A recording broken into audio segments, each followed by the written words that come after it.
नमस्कार दोस्तों, एग्जामोफोबिया YouTube channel में आप सभी लोगों का स्वागत है। जैसा कि सभी साथियों को विदित है कि हम लोग अपने यूट्यूब चैनल एग्जामोफोबिया के माध्यम से विभिन्न संस्थानों के टेस्ट पेपर सॉल्व करवा रहे हैं। लेकिन आज हम लोग जो है यूपीएससी पीटी 2024 को मद्देनजर रखते हुए VNIS संस्थान के अब तक हम लोग जो है 7 टेस्ट पेपर सॉल्व कर चुके हैं। आज हम लोग 8वें नंबर के टेस्ट पेपर पर चर्चा करेंगे। बेसिकली 8वें नंबर का टेस्ट पेपर जो है इन्वायरमेंट पे आधारित है, साथ ही इसमें जो है 2 महीने के करंट अफेयर को भी सम्मिलित किया गया है। ठीक है, और इसके तहत हम लोग 100 क्वेश्चन सॉल्व करने वाले हैं, साथ ही इसके एक्सप्लेनेशन को भी हम लोग विस्तार से जानेंगे।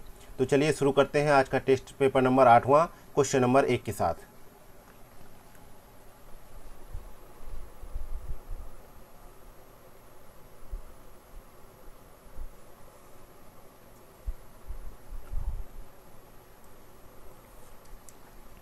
क्वेश्चन नंबर पहला है, ठोस अपशिष्ट प्रबंधन के संदर्भ में निम्नलिखित कथनों पर विचार करें। पहला कथन क्या कह रहा है? पहला कथन है कि कंपोस्टिंग उचित तरीके से खोदे गए गड्ढे में अपघटन योग्य ठोस अपशिष्ट को निम्नीकृत करने की प्रक्रिया है। दूसरा कथन कह रहा है कि जो है लैंड फिलिंग यानी भूमि भराव निम्न भूमि क्षेत्रों में अपशिष्ट या अन्य पदार्थों की डंपिंग और उसे मृदा से ढकने की प्रक्रिया है। और तीसरा कथन कह रहा है कि भस्मीकरण में शुष्क ठोस अपशिष्ट को हानिकारक गैसों के उपचार की उचित व्यवस्था के साथ बंद कंपार्टमेंट में सुरक्षित रूप से दहन किया जाता है। तो यहाँ पे बताना है कि उपर्युक्त में से कितने कथन सही हैं।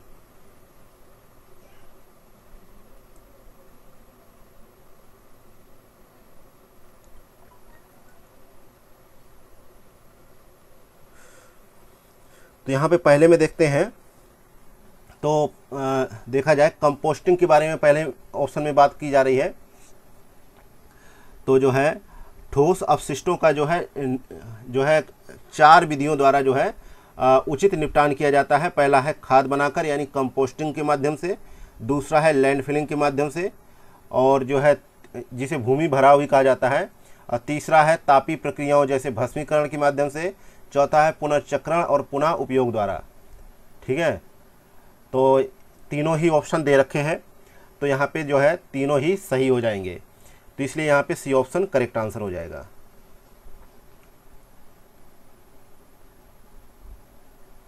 नेक्स्ट आगे बढ़ते हैं, देखते हैं क्वेश्चन नंबर दूसरा नंबर क्वेश्चन है कि अम्लीय वर्षा के संदर्भ में निम्नलिखित कथनों पर विचार करें। पहला कथन है यह केवल उष्णकटिबंधीय क्षेत्रों में होती है। दूसरा कथन है यह सल्फर और नाइट्रोजन के ऑक्साइड की जल के साथ अभिक्रिया के कारण होती है। तीसरा कथन है ताजमहल की सतहों पर परतों के निर्माण का एक कारण इस क्षेत्र में होने वाली अम्लीय वर्षा है। तो यहाँ पे पूछा जा रहा है आपसे कि उपर्युक्त कथनों में से कितने कथन सही नहीं हैं। ठीक है, तो जो अम्लीय वर्षा है, अम्लीय वर्षा जो है वर्षा के रूप में होने वाले अम्ल के अवक्षेपण को संदर्भित करता है, और सामान्यतः जब वायुमंडलीय प्रदूषक जैसे नाइट्रोजन एवं सल्फर के ऑक्साइड वर्षा जल के साथ अभिक्रिया कर जाते हैं तो इसका परिणाम ये होता है कि धरातल पर जो है ये नीचे की ओर गिरते हैं, तब अम्लीय वर्षा होती है। तो इस प्रकार से यहाँ पे दूसरा स्टेटमेंट सही जवाब हो जाएगा। अब अपन से पूछ रहा था कितने कथन सही नहीं हैं। ठीक है, तो अब चलते हैं जो है तीसरे स्टेटमेंट की ओर। तो जो है इस अम्लीय वर्षा के कारण जो है ताजमहल के सफ़ेद संगमरमर का जो है संरक्षण हो रहा है। चूँकि अम्लीय वर्षा में निलंबित पदार्थ जैसे राख है, कालिक है और विभिन्न प्रकार की गैसें शामिल होती हैं, इनमें विद्यमान निलंबित जो है कणकीय पदार्थ स्मारक की सतह पर चिपक जाते हैं। इसके कारण जो है स्मारक की सतह जो है धुंधली और पीली पड़ जाती है, पीले कलर की हो जाती है। आपने देखा होगा, अगर आगरा गए होंगे तो जो है ताजमहल से नीचे की ओर देखा होगा तो वहाँ पे पीली परत पड़ गई है। ठीक है, लेकिन अभी जो है इसके संरक्षण के लिए काम किया जा रहा है, तो अब इस चीज़ से निपटा जा रहा है और इस चीज़ का निपटान किया जा रहा है। तो यहाँ पे देखा जाए तीसरा स्टेटमेंट भी सही हो जाएगा। अब बात करते हैं पहले स्टेटमेंट की। तो अम्लीय वर्षा और प्रदूषण के साथ कहीं भी हो सकती है। ये जरूरी नहीं कि ये केवल जो है उष्णकटिबंधीय क्षेत्रों में ही हो। तो यहाँ पे पहला स्टेटमेंट गलत हो जाएगा, इसलिए केवल एक स्टेटमेंट सही है क्योंकि पहला ही गलत है। अगला देखते हैं क्वेश्चन नंबर तीसरा। हिंदू विवाह अधिनियम 1955 के तहत तलाक की प्रक्रिया के संदर्भ में निम्नलिखित कथनों पर विचार कीजिए। यहाँ पे 3 कथन दिए गए हैं। पहला कथन है कि इसके तहत जो है तलाक से संबंधित प्रावधान शामिल है जो केवल हिंदुओं पर लागू होता है। दूसरा कथन है कि पक्षकारों को अपनी याचिका वापस लेने के लिए 6 महीने का समय देना अनिवार्य है। ठीक है। तीसरा कथन है कि आपसी सहमति से तलाक की याचिका विवाह के 1 वर्ष बाद ही दायर की जा सकती है। ठीक है। तो यहाँ पे देखा जाए दूसरा और तीसरा स्टेटमेंट सही हो जाता है। लेकिन जो है हिंदू विवाह अधिनियम 1955 जो है उसके तहत जो है तलाक का प्रावधान है, ये आपको पता होगा। और यह हिंदू, बौद्ध, जैन और सिखों पर लागू होता है। ठीक है। केवल जो है मुस्लिमों पे नहीं लागू होता है। तो इसलिए यहाँ पे पहला स्टेटमेंट गलत हो जाता है। और जो है 6 माह की अनिवार्य प्रतीक्षा का उद्देश्य जो है पक्षकारों को अपनी याचिका वापस लेने का समय देना एक मुख्य उद्देश्य है। इसमें दोनों पक्षों को जो है पहली याचिका की प्रस्तुति की तिथि के 6 माह बाद उस तिथि से 18 माह पहले न्यायालय के समक्ष जो है दूसरा प्रस्ताव प्रस्तुत करना होगा। ये इसमें जो है प्रावधान किया गया है। इसके अलावा जो कहा गया है कि आपसी सहमति से जो तलाक होता है उसमें कहा गया है कि आपसी सहमति से तलाक के लिए याचिका विवाह के 1 वर्ष बाद ही दायर की जा सकती है। ठीक है, उससे पहले नहीं। ठीक है। इस प्रकार यहाँ पे सी ऑप्शन करेक्ट आंसर हो जाएगा। अगला है क्वेश्चन नंबर चौथा। हाल ही में सुर्खियों में रहा बिजनेस रेडी प्रोजेक्ट एक पहल है किसकी, किस संगठन की एक पहल है? तो ये जो है विश्व बैंक की एक पहल है। बी ऑप्शन यहाँ पे करेक्ट आंसर हो जाएगा, क्योंकि विश्व बैंक समूह द्वारा अभी हाल ही में बिजनेस रेडी नामक एक जो है नवीन कॉरपोरेट फ्लैगशिप प्रोजेक्ट को लॉन्च किया गया है। इसका उद्देश्य है कि विश्व भर की 180 अर्थव्यवस्थाओं में व्यापार और निवेश परिवेश का वार्षिक मूल्यांकन किया जाए। ठीक है। तो आगे बढ़ते हैं, देखते हैं क्वेश्चन नंबर 5वां। कंबाला के संदर्भ में निम्नलिखित कथनों पर विचार करें। पहला कथन है यह दलदल और कीचड़ से युक्त धान के खेतों में होने वाली एक जो है परंपरागत भैंसा दौड़ है। दूसरा कथन है मुख्य रूप से इसे कर्नाटक के मैसूर क्षेत्र में आयोजित किया जाता है। तो उपर्युक्त कथनों में से कौन सा कथन सही है? तो यहाँ पे 5वें में हम लोग देखते हैं कि यहाँ पे केवल जो है पहला स्टेटमेंट सही है। ठीक है। लेकिन दूसरा स्टेटमेंट यहाँ पे गलत हो जाता है, क्योंकि परंपरागत रूप से माना जाए तो यह स्थानीय तुलु ताल्लुकदारों और तटीय जिलों के परिवारों द्वारा आयोजित किया जाता है। और तुलु जो है ये दक्षिण भारत के मूल निवासियों का एक जो है नृजातीय समूह है और ये तुलु भाषा बोलते हैं। ठीक है। जो नृजातीय समूह है, ठीक है, ये तुलु भाषा बोलते हैं। और जो है इसलिए यहाँ पे दूसरा स्टेटमेंट गलत हो जाता है। ये कर्नाटक के मैसूर जिले में आयोजित नहीं किया जाता है। नेक्स्ट है क्वेश्चन नंबर 6वां। क्वेश्चन नंबर 6वां है नाइट्रोजन प्रदूषण के संदर्भ में निम्नलिखित कथनों पर विचार करें। पहला कथन है कि इसके संदूषण से ब्लू बेबी सिंड्रोम हो सकता है। दूसरा कथन है कि नाइट्रोजन उर्वरकों का अत्यधिक मात्रा में उपयोग नाइट्रोजन प्रदूषण में वृद्धि करता है। तीसरा कथन है कि खेतों से जल निकायों तक नाइट्रोजन का अपवाह सुपोषण का कारण बनता है। तो उपर्युक्त कथनों में से कितने कथन यहाँ पे सही हैं? तो 6ठे में हम लोग देखते हैं तो यहाँ पे जो है तीनों कथन सही हो जाएंगे, इसलिए सी ऑप्शन यहाँ पे करेक्ट आंसर हो जाएगा। क्योंकि जो है नाइट्रोजन प्रदूषण जो है नाइट्रोजन और नाइट्रोजन यौगिक होते हैं, उनकी अधिकता के कारण जो है पर्यावरण, वन्य जीवन तथा मानव स्वास्थ्य को होने वाली क्षति को संदर्भित करता है। और नाइट्रोजन यौगिक होते हैं उनमें जो है नाइट्रस ऑक्साइड, नाइट्रोजन ऑक्साइड एवं अमोनिया शामिल होता है। ठीक है। इसके अलावा जो है बात की जाए तो इसमें जो है सामान्य तौर पर बात की जाए तो रासायनिक उर्वरकों, पशुपालन, खाद तैयार करने और जीवाश्म ईंधनों के दहन के कारण जो है होने वाले उत्सर्जन से ये उत्पन्न होता है। और नाइट्रोजन उर्वरक के अत्यधिक उपयोग से जो है प्राप्त नाइट्रोजन की अधिक मात्रा जो है निम्नलिखित प्रक्रियाओं के माध्यम से मृदा से क्षय हो जाता है, जैसे कि वाष्पीकरण होता है, नाइट्रोजनीकरण होता है, ये जो है विनाइट्रीकरण होता है, माफ़ कीजिएगा, और भूजल में निच्छालन होता है।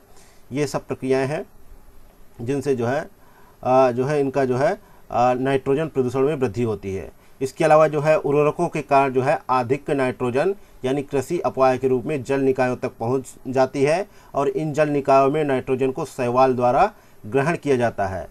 इसके पश्चात जो है शैवाल प्रचुर मात्रा में वृद्धि करके सुपोषण का कारण बनते हैं, यानी यूट्रोफिकेशन का कारण बनते हैं। ठीक है, इसलिए यहाँ पे तीनों कथन सही है। नेक्स्ट है क्वेश्चन नंबर 7वां, निम्नलिखित में से कौन सा जो है जैवोपचारण शब्द का सर्वोत्तम जो है वर्णन करता है। तो यहाँ पे देखते हैं 7वें नंबर क्वेश्चन को। इसको जो है जैवोपचारण को बोला जाता है जैव सुधार। ठीक है, तो यहाँ पे जो है जैव पचारण के बारे में बात की जा रही है। तो यहाँ पे देखा जाए दूसरा ऑप्शन यहाँ पे सही जवाब हो जाएगा, क्योंकि पर्यावरणीय क्षति के सुधार और पुनर्प्राप्ति हेतु जो है सूक्ष्म जीवों जैसे जैविक अभिकर्मकों के अनुप्रयोग को जो है जैव सुधार कहा जाता है। और बैक्टीरिया की सहायता से समुद्री जल पर फैले तेल की परत को हटाना जो है क्या होता है, जैव सुधार का एक उदाहरण है। ठीक है, यहाँ पे बी ऑप्शन करेक्ट होगा। नेक्स्ट है क्वेश्चन नंबर 8वां, ठोस अपशिष्ट प्रबंधन नियम 2016 और ई अपशिष्ट प्रबंधन नियम 2016 निम्नलिखित में से किस अधिनियम के तहत अधिसूचित किए गए थे। तो ये जो है पर्यावरण संरक्षण अधिनियम 1986 के तहत जो है अधिसूचित किए गए थे। तो यहाँ पे बी ऑप्शन करेक्ट आंसर हो जाएगा। नेक्स्ट है क्वेश्चन नंबर 9वां, हाल ही में सुर्खियों में रहे भारतीय संविधान के अनुच्छेद 299 का संबंध किससे है। तो इसका संबंध जो है किससे है, संघ या राज्य की कार्यकारी शक्ति के प्रयोग हेतु की गई संविदाओं से है। तो यहाँ पे जो है ए ऑप्शन करेक्ट आंसर हो जाएगा। नेक्स्ट है क्वेश्चन नंबर 10वां, पर्यावरण संरक्षण से संबंधित वैश्विक प्रयासों के संदर्भ में निम्नलिखित में से कौन सा सर्वप्रथम हुआ था, कौन सी घटना सर्वप्रथम हुई थी। तो यहाँ पे देखा जाए तो 10वें में मानव पर्यावरण पर संयुक्त राष्ट्र सम्मेलन हुआ था। ठीक है, सी ऑप्शन यहाँ पे सही जवाब है, मानव पर्यावरण पर संयुक्त राष्ट्र का सम्मेलन हुआ था। जबकि जो है कीटो प्रोटोकॉल की बात की जाए तो ये हुआ था जो है इसको कब अपनाया गया, जो है 1997 में। और इसका जो है इसकी अपनी पुष्टि कब हुई थी, इसका ये प्रभाव में कब आया, तो सन 2005 में आया। इसके अलावा मानव पर्यावरण पर जो है संयुक्त राष्ट्र का सम्मेलन, जिसको पृथ्वी सम्मेलन के नाम से भी जाना जाता है, इसका आयोजन जो है 1992 में किया गया, 1992 में। ठीक है, और पर्यावरण एवं विकास पर संयुक्त राष्ट्र सम्मेलन कब हुआ, ठीक है, तो ये हुआ 1987 में और ये हुआ 1972 में। अगला क्वेश्चन नंबर 11वां, निम्नलिखित कथनों पर विचार करें। पहला कथन है अवायवीय अपघटन ऑक्सीजन की अनुपस्थिति में घटित होता है और इस प्रक्रिया में अत्यधिक मात्रा में ऊर्जा उत्पन्न होती है। दूसरा कथन है अवायवीय अपघटन से खरपतवार के बीज और अवशिष्टों में मौजूद कीटाणु नष्ट हो जाते हैं। तो उपर्युक्त कथनों में से कौन सा कथन सही है। तो यहाँ पे देखा जाए 11वें में तो दोनों कथन यहाँ पे सही है, इसलिए सी ऑप्शन यहाँ पे करेक्ट आंसर हो जाएगा।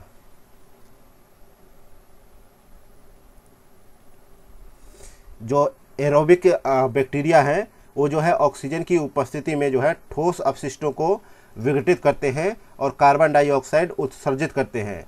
और जो है ये एरोबिक बैक्टीरिया है जिनको अवयवी जीवाणु कहा जाता है, ये जो है अपघटित अपशिष्टों से नाइट्रोजन, कार्बन और फास्फोरस को अवशोषित करते हैं।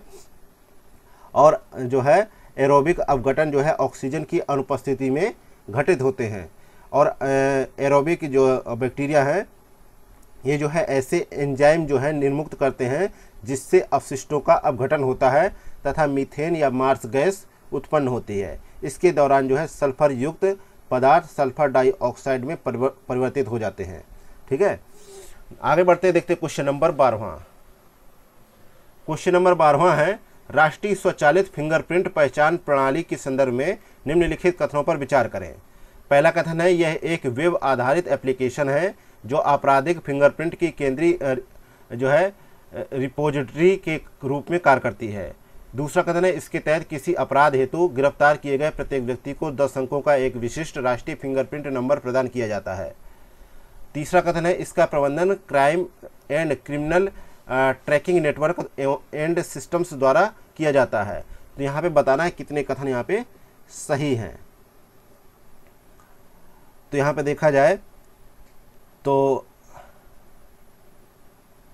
इस डेटाबेस को जो है राष्ट्रीय स्वचालित फिंगरप्रिंट पहचान प्रणाली के नाम से जाना जाता है। यह एक वेब आधारित एप्लीकेशन है। ये विभिन्न राज्यों और केंद्र शासित प्रदेशों से एकत्र किए गए आपराधिक फिंगरप्रिंट डेटा की केंद्रीय जो है रिपोजिटरी के रूप में कार्य करता है। तो यहाँ पे पहला स्टेटमेंट सही हो जाएगा। ठीक है, दूसरे स्टेटमेंट की बात की जाए तो दूसरा भी यहाँ पे सही है। तीसरा स्टेटमेंट यहाँ पे गलत हो जाता है। इसकी परिकल्पना जो है 2022 में राष्ट्रीय अपराध रिकॉर्ड ब्यूरो द्वारा की गई। ठीक है, और एनसीआरबी के केंद्रीय फिंगरप्रिंट ब्यूरो द्वारा इसका प्रबंधन किया जाता है, इसलिए तीसरा स्टेटमेंट गलत हो जाता है। तो अब यहाँ पे 2 स्टेटमेंट सही होंगे, बी ऑप्शन करेक्ट है। अगला क्वेश्चन नंबर 13 है, डोडो, क्वेगा, थाइलेशन और स्टेलर सिकाऊ क्या है? तो ये जो क्या है, ये विलुप्त प्रजातियां हैं। डी ऑप्शन यहाँ पे करेक्ट आंसर है। ये प्रजातियां जो है के बारे में बात की जाए तो मॉरिशस की डोडो, अफ्रीका की क्वेगा, ऑस्ट्रेलिया की थाइलेशन और रूस की स्टेलर समुद्री गाय यानी स्टेलर सिकाऊ तथा बाली, जावा और कैस्पियन के बाघ की 3 उप प्रजातियां शामिल हैं जो विलुप्त होने की कगार पे पहुंच गई हैं या काफ़ी हद तक विलुप्त हो चुकी हैं। नेक्स्ट है क्वेश्चन नंबर 14, भारत में निम्नलिखित जैव विविधता संरक्षण प्रयासों को प्रारंभिक से नवीनतम तक काल क्रमानुक्रम में व्यवस्थित कीजिए। पहला है प्रोजेक्ट एलिफेंट, दूसरा है प्रोजेक्ट स्नो लेपर्ड, तीसरा है जो है प्रोजेक्ट हंगुल, चौथा है एशियाटिक लायन री इंट्रोडक्शन प्रोजेक्ट। तो यहाँ पे देखा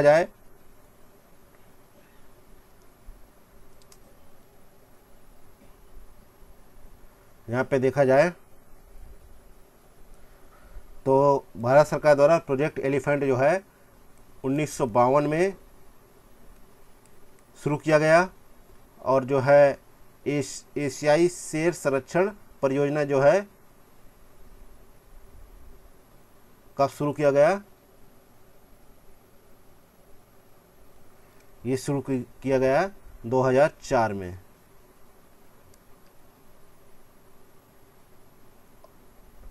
प्रोजेक्ट स्नो लेपर्ड जो है 2009 में शुरू किया गया।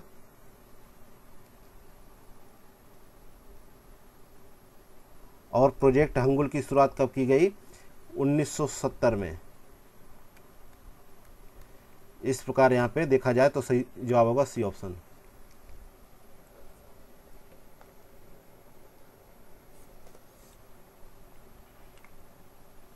नेक्स्ट है क्वेश्चन नंबर 15, ई अपशिष्ट में निम्नलिखित हानिकारक पदार्थों में से कौन सा पाया जाता है?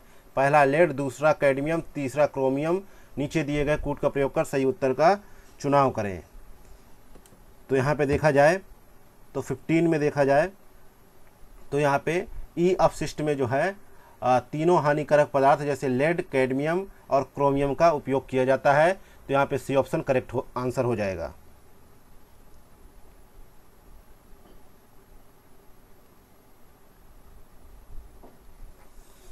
नेक्स्ट है क्वेश्चन नंबर 16 है, झीलों के सुपोषण के संदर्भ में निम्नलिखित कथनों पर विचार करें। पहला कथन है, यह एक मानव प्रेरित प्रक्रिया है और यह प्राकृतिक रूप से नहीं होती है। दूसरा कथन है, सुपोषण के लिए प्रमुख संदूषक नाइट्रेट और फॉस्फेट है। तो उपर्युक्त कथनों में से कौन सा कथन यहाँ पे सही है? तो यहाँ पे देखा जाए तो केवल जो है दूसरा कथन यहाँ पे सही है, क्योंकि पहला इसलिए गलत है क्योंकि सुपोषण जो है झील के प्राकृतिक काल प्रभावन को दर्शाता है, अर्थात झील की आयु अधिक हो जाती है। ठीक है,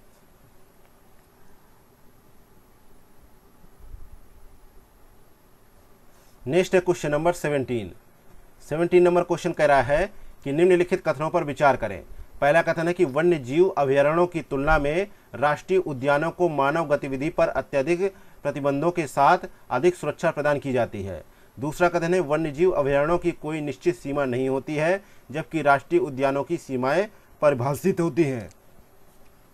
तीसरा कथन है कि वन्य जीव अभयारण्यों के विपरीत राष्ट्रीय उद्यानों को जो है केवल केंद्र सरकार द्वारा अधिसूचित किया जा सकता है। तो उपयुक्त कथनों में से कितने कथन यहाँ पे सही हैं? तो 17 में हम ये देखते हैं कि जो है यहाँ पे पहला स्टेटमेंट सही है, दूसरा भी सही है, लेकिन यहाँ पे तीसरा स्टेटमेंट सही नहीं है। क्योंकि जो है तीसरा स्टेटमेंट क्यों नहीं सही है? क्योंकि जो है 1972 में राज्य सरकार द्वारा जो है वन्य जीव अभयारण्यों की घोषणा के साथ साथ जो है राष्ट्रीय उद्यानों की घोषणा का प्रावधान भी किया गया था, और केंद्र सरकार भी कुछ शर्तों के साथ जो है वन्य जीव अभयारण्य और राष्ट्रीय उद्यान की घोषणा कर सकती है। तो यहाँ पे तीसरा स्टेटमेंट यहाँ पे गलत हो जाता है। नेक्स्ट है क्वेश्चन नंबर जो है 18 है। निम्नलिखित कथनों पर विचार करें। पहला कथन है कि दीमक को मीथेन के आर्द्रभूमि, वन्य पशु, पशुधन जैसे प्राकृतिक स्रोतों और ज्वालामुखी जैसे भूवैज्ञानिक कारकों में गिना जाता है। दूसरा कथन है कि दीमक की आंत में पाए जाने वाले जो है मीथेजोनेटिक सूक्ष्म जीव शरीर में प्रवेश करने वाले जो है सेलुलोज का विखंडन करते हैं और मीथेन का उत्सर्जन करते हैं। तो उपर्युक्त कथनों में से कौन सा कथन सही है, ये आपको बताना है। तो यहाँ पे 18 में हम लोग ये देखते हैं कि जो है कथन पहला और दूसरा दोनों सही है, और कथन दूसरा जो है कथन 1 की व्याख्या सही कर रहा है।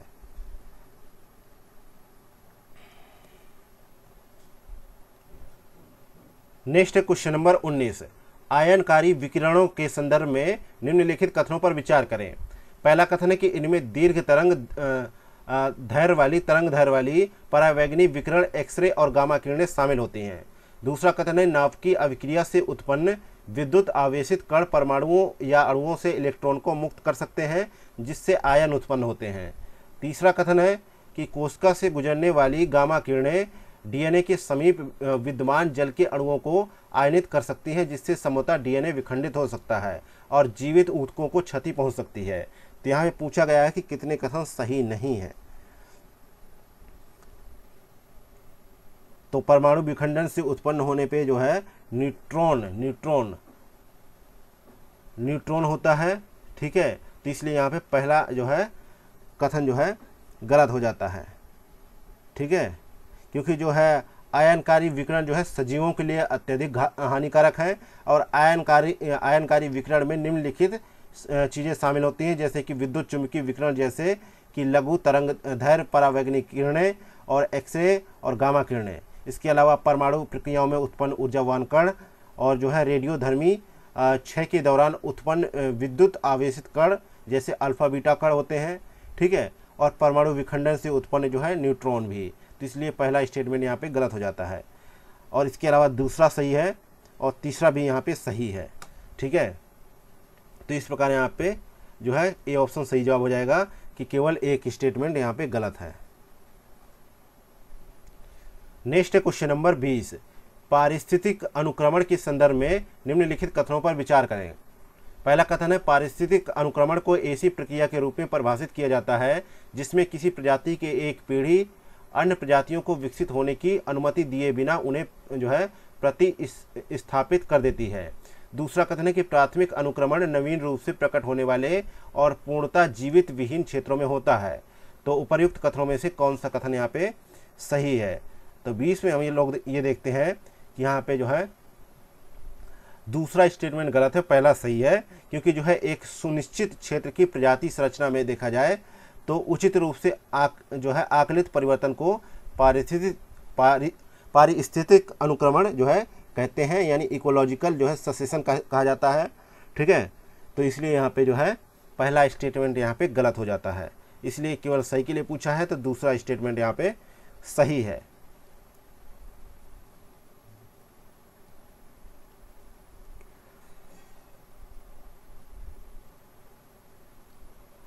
नेक्स्ट है क्वेश्चन नंबर 21।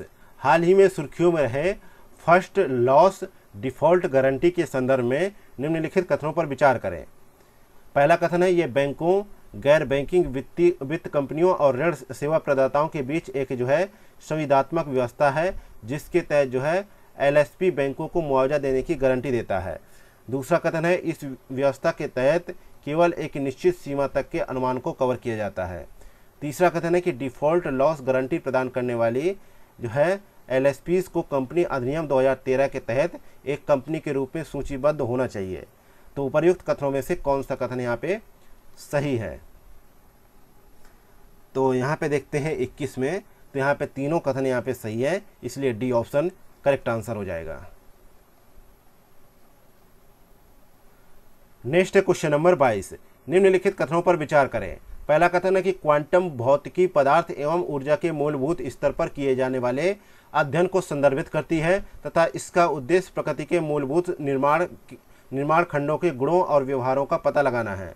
दूसरा कथन है कि क्वांटम प्रभाव अत्यंत सूक्ष्म अवधि और द्रव्यमान के स्तर पर या तापमान के पूर्णतः शून्य होने पर घटित होते हैं। तो उपर्युक्त कथनों में से कौन सा कथन यहाँ पे सही है? तो 22 में हम ये लोग देखते हैं कि दोनों कथन यहाँ पे सही है, इसलिए सी ऑप्शन करेक्ट आंसर हो जाएगा।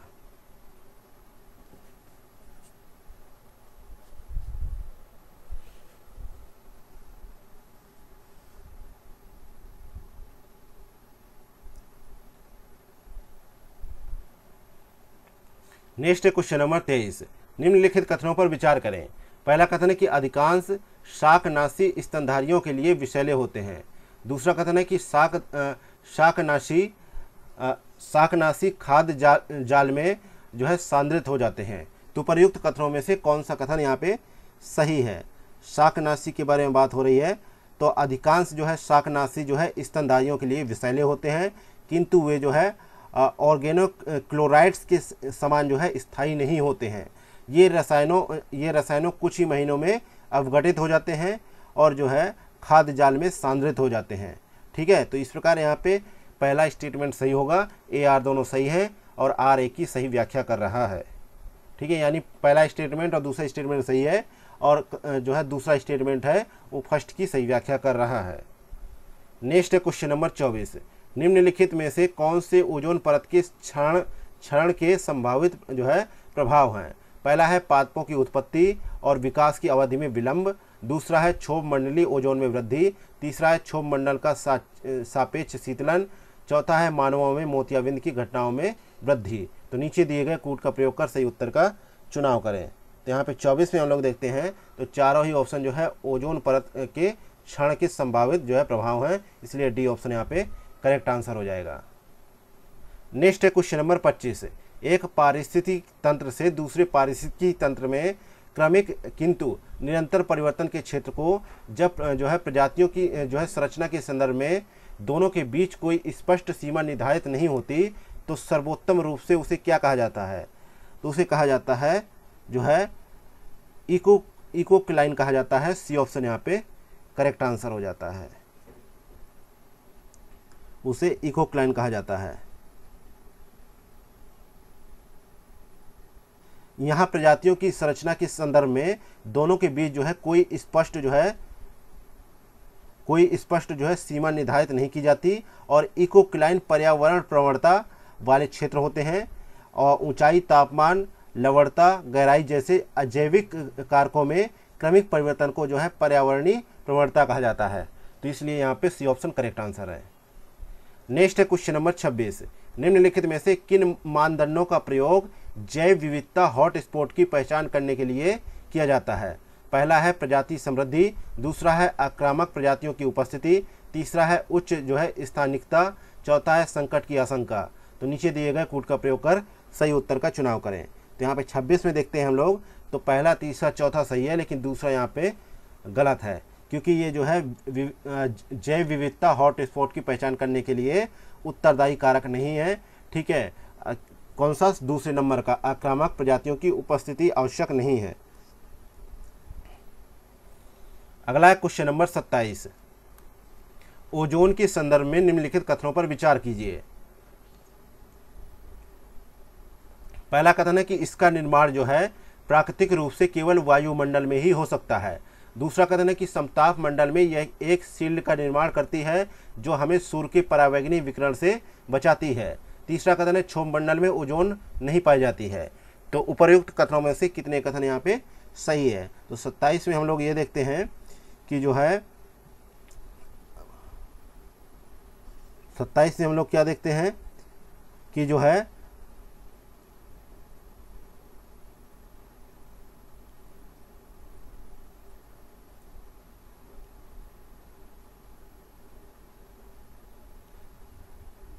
ओजोन एक गैस है जो ऑक्सीजन के 3 परमाणुओं से मिलकर बनी होती है। ये पृथ्वी के ऊपरी वायुमंडल और धरातल दोनों पर पाई जाती है। वायुमंडल में इसकी जो है अवस्थिति के आधार पर यह अच्छी एवं खराब दोनों हो सकती है। इसके अलावा जो है समताप मंडलीय ओजोन का निर्माण जो है प्राकृतिक रूप से आणविक ऑक्सीजन के साथ सौर परावैंगनी विकिरणों की अंतरक्रिया के माध्यम से इसका निर्माण होता है और यहाँ पर ओजोन परत का निर्माण हो रहा है इस प्रक्रिया के माध्यम से। और ओजोन परत जो है पृथ्वी की सतह से लगभग 6 से 30 मील ऊपर पाई जाती है और यह परत सूर्य से निकलने वाली हानिकारक परावैंगनी जो है विकिरणों से हमें बचाती है। इसलिए यहाँ पे देखा जाए तो केवल जो है दूसरा स्टेटमेंट यहाँ पे सही है, ठीक है, और पहला गलत है, तीसरा गलत है। बी ऑप्शन यहाँ पे करेक्ट आंसर हो जाएगा। नेक्स्ट है क्वेश्चन नंबर 28। हाल ही में सुर्खियों में रही global green house gas watch पहल है, किसकी पहल है ये आपको बताना है। तो ये जो है विश्व मौसम विज्ञान संगठन की एक पहल है। ये ऑप्शन यहाँ पे करेक्ट आंसर है। नेक्स्ट है क्वेश्चन नंबर 29। निम्नलिखित कथनों पर विचार करें। पहला कथन है कि बहुत छोटे प्राणी बिरले ही ध्रुवीय क्षेत्रों में पाए जाते हैं। बिरले एक प्राणी है जो है ध्रुवीय क्षेत्रों में पाए जाते हैं, ये बहुत छोटे होते हैं। दूसरा कथन है छोटे प्राणियों का पृष्ठीय क्षेत्रफल उसके आयतन की अपेक्षा कम होता है। तो उपर्युक्त कथनों में से निम्नलिखित में से कौन सा एक कथन सही है?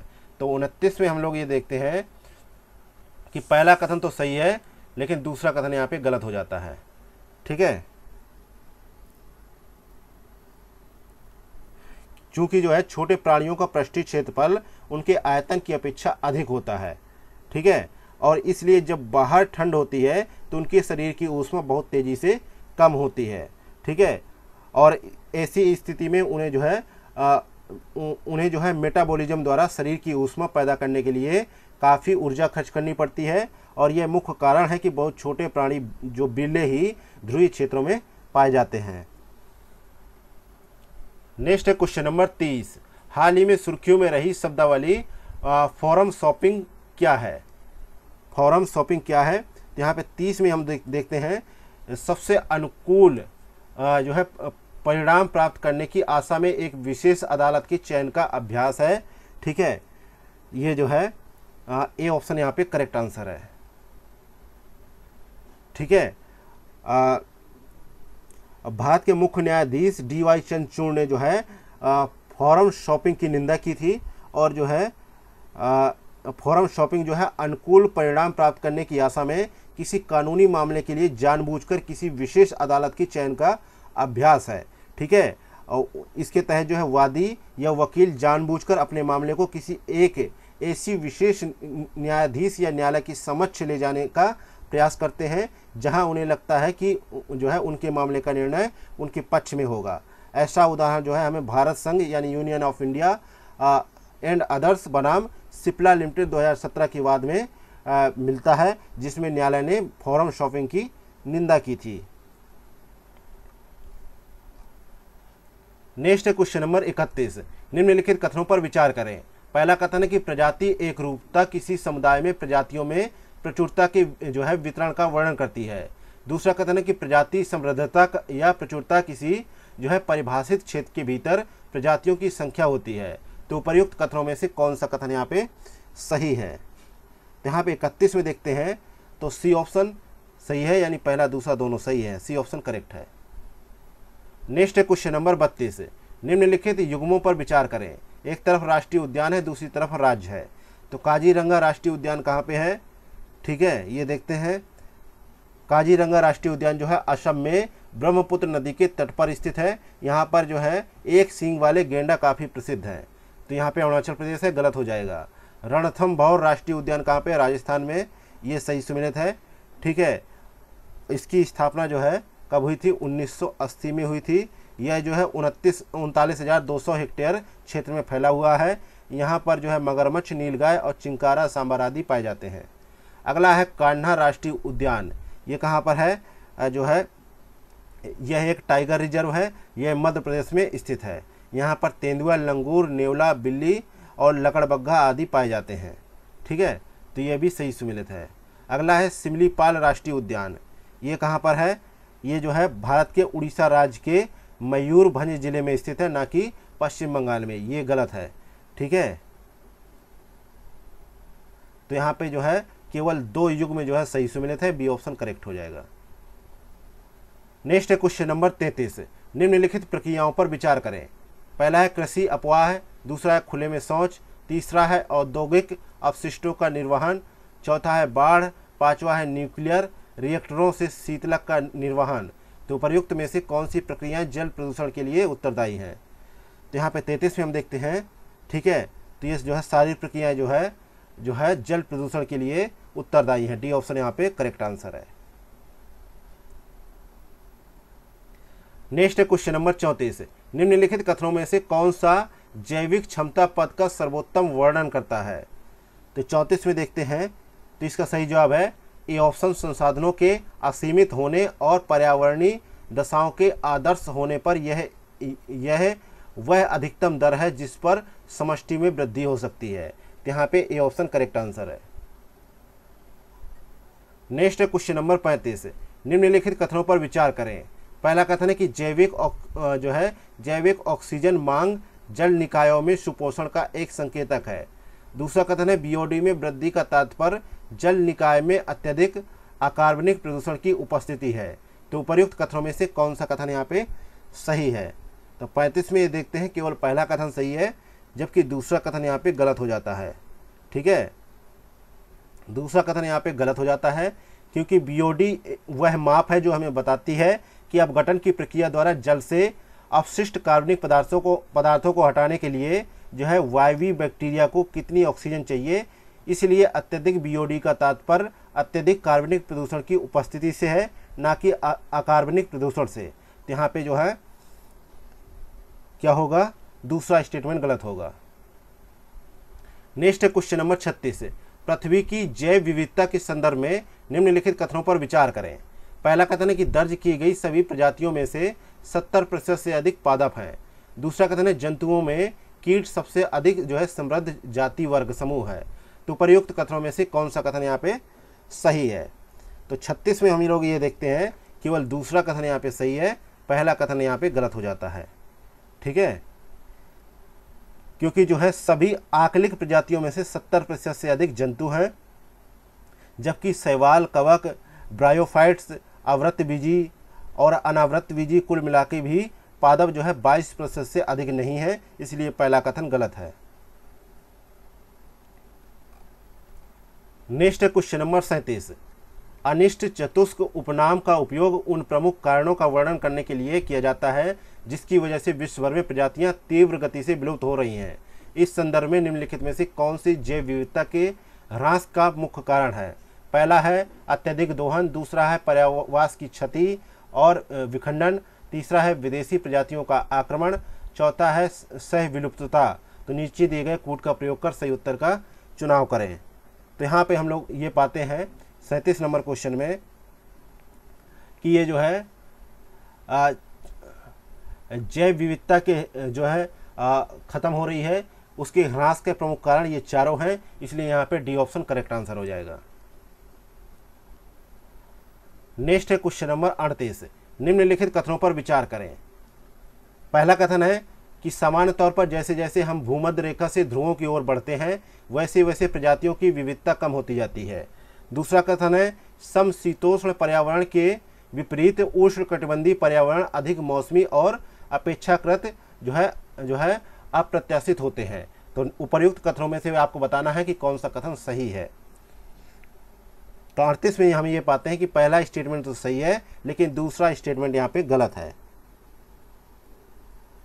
क्योंकि जो है उष्णकटिबंधीय पर्यावरण जो है शीतोष्ण पर्यावरण से भिन्न तथा कम मौसमी परिवर्तन दर्शाता है।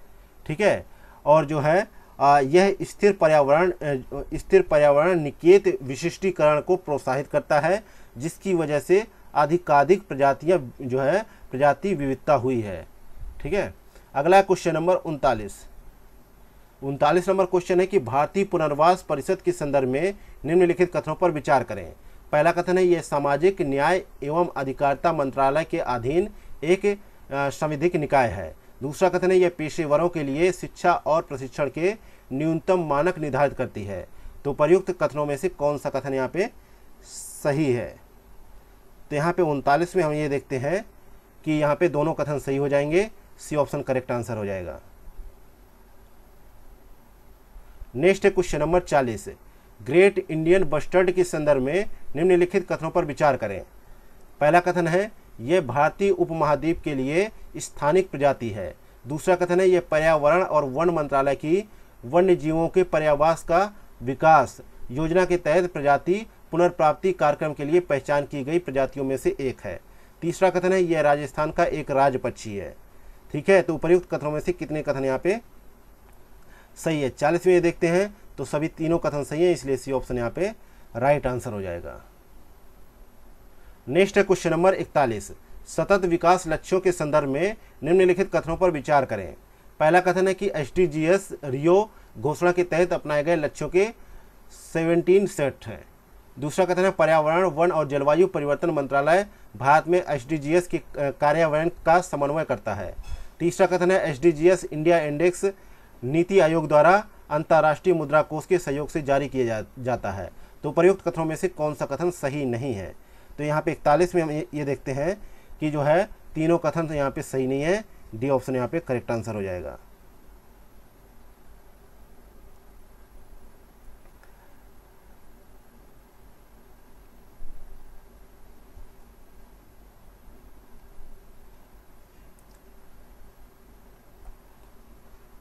तीनों कथन यहाँ पे सही नहीं है। नेक्स्ट है क्वेश्चन नंबर 42, निम्नलिखित युग्मों पर विचार करें। एक तरफ सूखती हुई झीलें हैं, दूसरी तरफ उनसे संबंधित राज्य है। तो मेट्टूर जो सूखती हुई झील है ये कहाँ पर है? ये एक स्टेनली जलाशय है, ये जो है तमिलनाडु में है। इसका मिलान सही है। इसका निर्माण जो है 1934 में किया गया और ये सिंचाई एवं पेयजल आपूर्ति के लिए एक स्रोत है। ठीक है, अगला है कृष्णराज सागर, ये जो है कहाँ पर है? कर्नाटक के मैसूर जिले में है और ये कावेरी नदी पर निर्मित है। ये भी जो है सिंचाई और पेयजल दोनों के उद्देश्यों की पूर्ति करता है। अगला है नागार्जुन सागर झील, ये जो है तेलंगाना में है, ना कि महाराष्ट्र में। ये गलत है, ये तेलंगाना के नलकोंडा जिले में है और कृष्णा नदी पर ये जो है सागर बना हुआ, बांध बना हुआ है, नागार्जुन सागर बांध। यह जो है विश्व की सबसे बड़ी मानव निर्मित झीलों में से एक है। ये भी सिंचाई और पेयजल के लिए, इसके अलावा जल विद्युत उत्पादन के लिए प्रयोग में लाया जाता है। अगला है इदमालियार झील जो है ये कहाँ पर है? केरल के एर्नाकुलम में है। ठीक है, ये भी सही है। ठीक है, और इसका निर्माण जो है इदमालियार नदी पर किया गया है। यह जलाशय जो है कोच्चि शहर के लिए एक प्रमुख जल स्रोत भी है। तो इस प्रकार यहाँ पे 3 युग्म सही है, सी ऑप्शन करेक्ट हो जाएगा। नेक्स्ट है क्वेश्चन नंबर 43, पर्यावरण प्रभाव आकलन के संदर्भ में निम्नलिखित कथनों पर विचार करें। पहला कथन है पर्यावरण संरक्षण अधिनियम 1986 के तहत किसी भी गतिविधि के आधुनिकीकरण या नई परियोजनाओं की स्थापना के लिए पर्यावरण मंजूरी अनिवार्य कर दी गई है। दूसरा कथन है यह कुछ उद्योगों को उनकी परियोजनाओं के निवेश मूल्य के आधार पर EIA आवश्यकताओं से छूट प्रदान करता है। तो उपर्युक्त कथनों में से कौन सा कथन यहाँ पे सही है? तो 43 में हम लोग ये देखते हैं कि दोनों कथन यहाँ पे सही हो जाएंगे, सी ऑप्शन करेक्ट आंसर हो जाएगा। नेक्स्ट है क्वेश्चन नंबर 44, निम्नलिखित कथनों पर विचार करें। पहला कथन है कि चट्टान जैसी निर्जीव वस्तुओं की आयु निर्धारण के लिए कार्बन डेटिंग का प्रयोग नहीं किया जा सकता। दूसरा कथन है कि कार्बन डेटिंग कार्बन 12 समस्थानिक के रेडियोधर्मी क्षय पर आधारित है। यहाँ पे 44 में हम लोग ये देखते हैं कि जो है कथन पहला तो सही है लेकिन दूसरा यहाँ पे गलत है, क्योंकि जो है कार्बन जिसे कहा जाता है C12 एक स्थायी तत्व है और रेडियोधर्मी C14 लगभग 5730 वर्षों में क्षयित होकर आधा रह जाता है। इस अवधि को जो है इसकी अर्ध आयु कहा जाता है। और जो है कार्बन 14 एक जो है रेडियोधर्मी पदार्थ है, इसका एक निश्चित दर पर क्षय होता है। इसलिए जो है ध्यान रखने वाली बात है कि कार्बन 14 कार्बन का एक समस्थानिक है जिसका परमाणु द्रव्यमान 14 होता है। और जो है अभी हाल ही में आपने देखा होगा कि इलाहाबाद हाई कोर्ट ने वाराणसी में ज्ञानव्यापी मस्जिद परिषद में स्थित शिवलिंग की कार्बन डेटिंग एवं वैज्ञानिक सर्वेक्षण करने का आदेश दिया था, जिसके संबंध में ये क्वेश्चन है। तो यहाँ पे जो है कार्बन 14 होना चाहिए था। नेक्स्ट है क्वेश्चन नंबर 45। एंडोसल्फान को कैंसर कारक और तंत्रिका तंत्र एवं आनुवंशिक पदार्थ के लिए हानिकारक माना जाता है। निम्नलिखित में से किसमें इसका सर्वाधिक उपयोग किया जाता है? तो बताइए 45 का सही जवाब क्या होगा?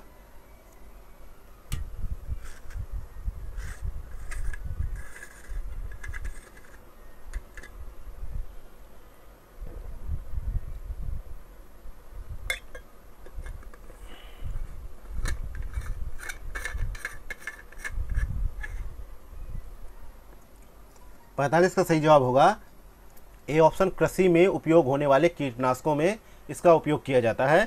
ठीक है, ए ऑप्शन करेक्ट है। नेक्स्ट है क्वेश्चन नंबर 46। पारिस्थितिकी तंत्र में कार्बनिक पदार्थों के अपघटन के संदर्भ में निम्नलिखित कथनों पर विचार करें। पहला कथन है जो है अवायवीय परिस्थितियां कार्बनिक पदार्थों के अपघटन की प्रक्रिया को धीमा कर देती हैं। दूसरा कथन है अपघटन की प्रक्रिया में खंडन, निक्षालन, अपचयन, ह्यूमस भवन, खनिजी भवन सहित प्रक्रियाओं की एक श्रृंखला शामिल होती है। तो यहाँ पे बताना है कि कौन सा कथन यहाँ पे सही है। तो दोनों कथन यहाँ पे सही है, सी ऑप्शन यहाँ पे करेक्ट आंसर हो जाएगा। नेक्स्ट है क्वेश्चन नंबर 47। यह भारत के जैव भौगोलिक क्षेत्रों में से एक है। इस क्षेत्र के कुल क्षेत्रफल के लगभग 1/3 भाग पर उष्णकटिबंधीय सदाबहार वन का विस्तार है। भारत की लगभग 2/3 स्थानिक पादप प्रजातियां इसी क्षेत्र में पाई जाती हैं। ठीक है, ग्रिजल्ट स्क्रिलर केवल इस क्षेत्र के कुछ वनों में ही पाई जाती है।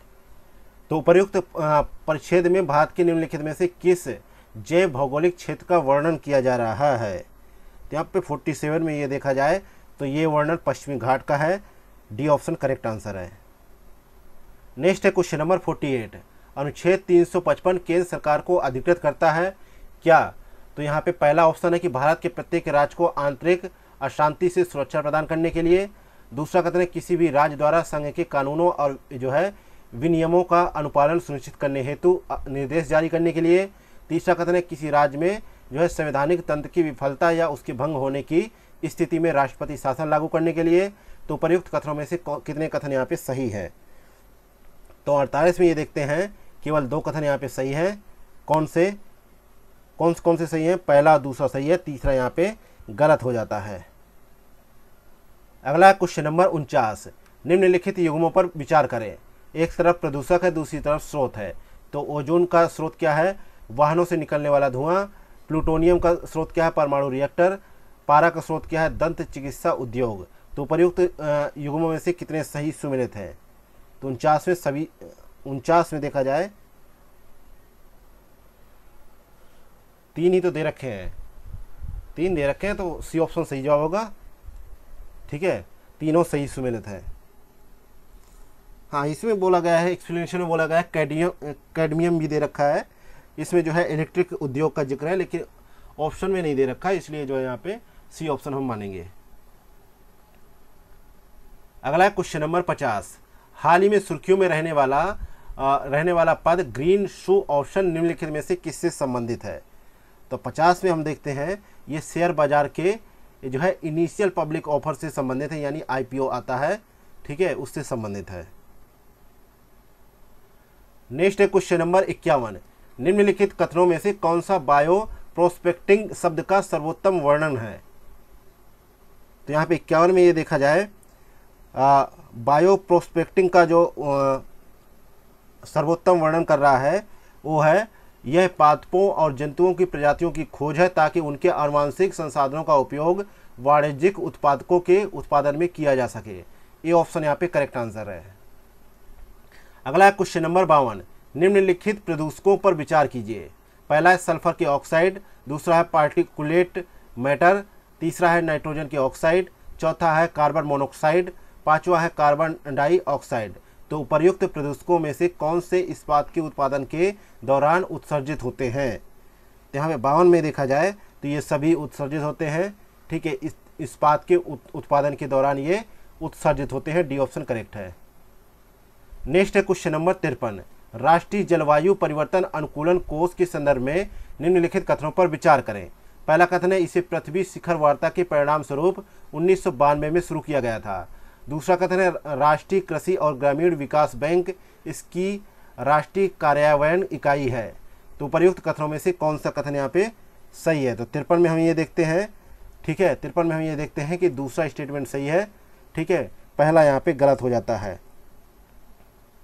नेक्स्ट है क्वेश्चन नंबर 54, हाल ही में सुर्खियों में रहा जो है गोम्फोनेमा राजगुरुई एक प्रकार का क्या है? तो यहाँ पे 54 को देखा जाए तो ये जो है एक प्रकार का शैवाल है। ये ऑप्शन यहाँ पे करेक्ट आंसर है। नेक्स्ट है क्वेश्चन नंबर 55, ध्रुवीय समतापीय मंडल बादलों के संदर्भ में निम्नलिखित कथनों पर विचार करें।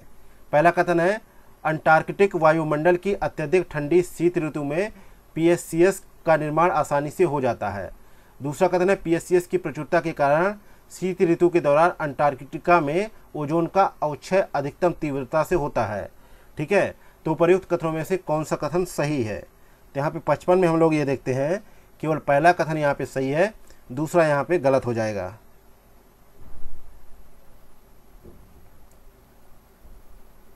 अगला देखते हैं क्वेश्चन नंबर 56, खाद्य श्रृंखलाओं के संदर्भ में निम्नलिखित कथनों पर विचार करें।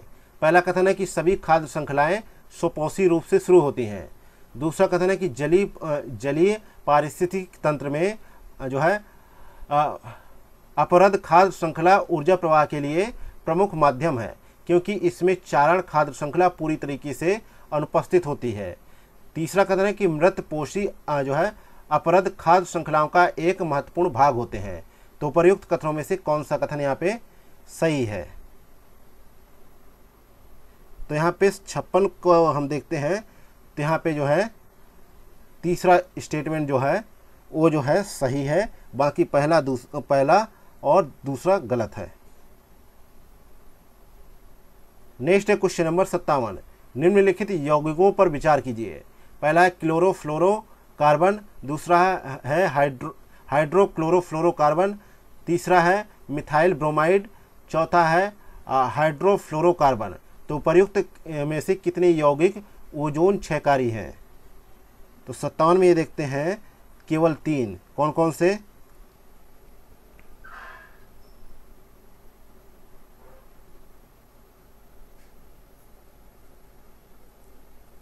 कौन कौन से? हाइड्रोफ्लोरोकार्बन जो है चौथा नंबर है। यह जो है ओजोन क्षयकारी पदार्थों पर अंकुश लगाने के लिए जो है मॉन्ट्रियल प्रोटोकॉल में शामिल किया गया था, लेकिन ये ओजोन क्षयकारी पदार्थ नहीं है। यह एक शक्तिशाली ग्रीन हाउस गैस है, इसलिए यहाँ पे ऊपर के 3 ही जो है ओजोन क्षयकारी यौगिक हैं। नेक्स्ट है क्वेश्चन नंबर 58, निम्नलिखित में से कौन सी कार्बन प्रच्छादन की विधियां हैं? पहला है महासागरों का लौह निषेचन, दूसरा है कार्बन डाइऑक्साइड का भूमिगत जो है अंतक्षेपण, तीसरा है समुद्री शैवाल में वृद्धि, चौथा है आर्द्रभूमि पुनर्बहाली। तो नीचे दिए गए कोड का प्रयोग कर के सही उत्तर का चुनाव करें। तो यहाँ पे हम लोग जो देखते हैं 58 को देखते हैं तो यहाँ पे चारों ऑप्शन सही हैं। डी ऑप्शन करेक्ट आंसर हो जाएगा। नेक्स्ट है क्वेश्चन नंबर 59, प्रधानमंत्री जन विकास कार्यक्रम के संदर्भ में निम्नलिखित कथनों पर विचार करें। पहला कथन है यह एक केंद्रीय क्षेत्रक योजना है। दूसरा कथन है इसका उद्देश्य अल्पसंख्यक समुदायों के लिए आधारभूत अवसंरचना और सामाजिक आर्थिक सुविधाओं को बेहतर बनाना है। तीसरा कथन है इसके अंतर्गत परियोजनाएं जो है संबंधित राज्य या केंद्र शासित प्रदेश सरकार द्वारा कार्यान्वित और जो है प्रबंधित की जाती हैं। तो उपर्युक्त कथनों में से कितने कथन यहाँ पे सही हैं? तो यहाँ पे 59 में हम लोग ये देखते हैं कि केवल जो है 2 स्टेटमेंट सही हैं, ठीक है। एक तो जो है दूसरा सही है और एक तीसरा सही है, लेकिन पहला स्टेटमेंट यहाँ पे गलत हो जाता है, ठीक है, क्योंकि प्रधानमंत्री जन विकास कार्यक्रम एक जो है केंद्र प्रायोजित योजना है, ना कि क्षेत्र परियोजना। नेक्स्ट है क्वेश्चन नंबर 60 है, केंद्रीय प्रदूषण नियंत्रण बोर्ड के संदर्भ में निम्नलिखित कथनों पर विचार करें। पहला कथन है, यह पर्यावरण, वन और जलवायु परिवर्तन मंत्रालय के अधीन एक जो है संवैधानिक संगठन है। दूसरा कथन है, इसका गठन वायु अधिनियम 1981 के तहत किया गया। तो उपर्युक्त कथनों में से कौन सा कथन सही है, आपसे पूछा जा रहा है। तो यहाँ पे देख लेते हैं स्टेटमेंट। तो स्टेटमेंट के हिसाब से देखा जाए तो केंद्रीय प्रदूषण नियंत्रण बोर्ड जो भारत की वायु एवं जल गुणवत्ता तथा प्रदूषण संबंधी मुद्दों की निगरानी करने के लिए एक उत्तरदायी संगठन है। यह पर्यावरण और जलवायु परिवर्तन मंत्रालय के अधीन एक जो है संवैधानिक संगठन है। इस प्रकार यहाँ पे पहला स्टेटमेंट सही हो जाता है, ठीक है। दूसरे की बात की जाए तो इस बोर्ड का गठन जो है जल प्रदूषण निवारण एवं नियंत्रण अधिनियम 1974 के तहत जो है सितंबर 1974 में गठित किया गया था, ना कि वायु अधिनियम के तहत, ठीक है। तो यहाँ पे जो है ये गलत हो जाता है, तो ए ऑप्शन करेक्ट होगा। नेक्स्ट है क्वेश्चन नंबर 61 है, निम्नलिखित कथनों पर विचार करें। पहला कथन है कि डेट फॉर क्लाइमेट स्वैप एक तरह का समझौता है जिसमें कोई ऋणदाता एक विशेष पर्यावरणीय परियोजना में निवेश करने की कर्जदार प्रतिबद्धता के बदले में कर्जदार के विदेशी ऋण के एक हिस्से को छोड़ देता है या ऋण की अदायगी से राहत प्रदान करता है।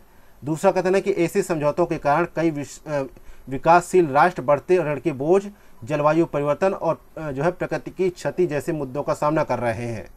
तो प्रयुक्त कथनों में से निम्नलिखित में से कौन सा एक कथन सही है। तो हम 61 में ये देखते हैं कि यहाँ पे जो है पहला स्टेटमेंट सही है, लेकिन दूसरा यहाँ पे गलत है।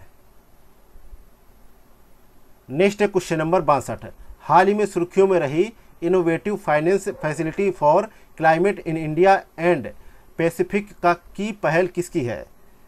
तो ये पहल किसकी है, तो 62 में हम देखते हैं एशियाई विकास बैंक की है। ए ऑप्शन करेक्ट आंसर है।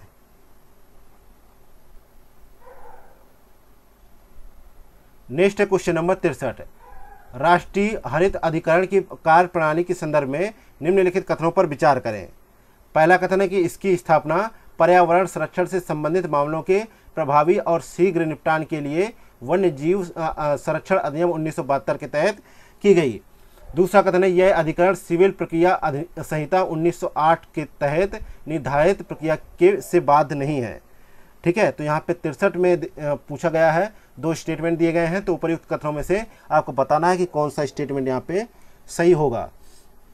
तो हम लोग ये देखते हैं कि राष्ट्रीय हरित अधिकरण की स्थापना राष्ट्रीय हरित अधिकरण अधिनियम 1910 के तहत की गई, ठीक है। और जो है तो इस प्रकार यहाँ पे पहला स्टेटमेंट गलत हो जाता है। और दूसरे स्टेटमेंट की बात की जाए तो एनजीटी 1908 के नागरिक प्रक्रिया संहिता द्वारा निर्धारित कार्य विधि के से बाध्य नहीं है, और जो है हालांकि यह प्राकृतिक न्याय के सिद्धांतों के अनुसार निर्देशित होता है। तो यहाँ पे दूसरा स्टेटमेंट सही हो जाएगा, बी ऑप्शन करेक्ट आंसर हो जाएगा। अगला है क्वेश्चन नंबर 64 है, निम्नलिखित स्थानों पर विचार करें। पहला है 3 माइल आइलैंड, दूसरा है चेरनोबिल, तीसरा है जो है फुकुशिमा, चौथा है डीप वाटर होराइजन, ये मैक्सिको की खाड़ी है। उपर्युक्त स्थानों में से कौन सा स्थान जो है परमाणु दुर्घटनाओं से संबंधित है, कौन सा स्थान जो है तो यहाँ पे जो है 3 है। कौन कौन से, 3 माइल आइलैंड, यह परमाणु आपदा जो है संयुक्त राज्य अमेरिका के जो है पेंसिल्वेनिया में हुई थी, ठीक है। और इसमें जो है ऑपरेटर त्रुटियों एवं तकनीकी खामियों के कारण जो है शीतलक की खराबी और आंशिक कोर मेल्ट डाउन से रेडियोधर्मी गैसों का उत्सर्जन हुआ था, इसलिए पहला सही है। अगला है चेरनोबिल, ये भी एक परमाणु आपदा है, ये कीव ओब्लास्ट यानी यूक्रेनी सोवियत समाजवादी गणराज्य सोवियत संघ में हुई थी, तो ये भी सही है। अगला है फुकुशिमा, यह जो है परमाणु आपदा जापान में हुई थी, और यह परमाणु आपदा सुनामी के कारण उत्पन्न हुई थी, ये भी सही है। अगला है ये जो है मैक्सिको की खाड़ी में तेल रिसाव कहा जाता है, डीप वाटर होराइजन को, ठीक है, इसलिए ये गलत है, सी ऑप्शन करेक्ट हो जाएगा। अगला है क्वेश्चन नंबर 65। निम्नलिखित कथनों पर विचार करें। पहला कथन है महासागर का अम्लीकरण प्रवाल भित्तियों के लिए हानिकारक है। महासागरों का अम्लीकरण प्रवाल भित्तियों के लिए हानिकारक है। दूसरा कथन है अम्लीकरण में वृद्धि से कैल्शियम कार्बोनेट उत्पन्न होने की दर धीमी हो जाती है। तो उपर्युक्त कथनों के संदर्भ में निम्नलिखित कथनों में से कौन सा कथन यहाँ पे सही है? तो 65 में जो है पहला कथन सही है, पहला दूसरा दोनों सही है, तथा पहला कथन दूसरे की सही व्याख्या कर रहा है।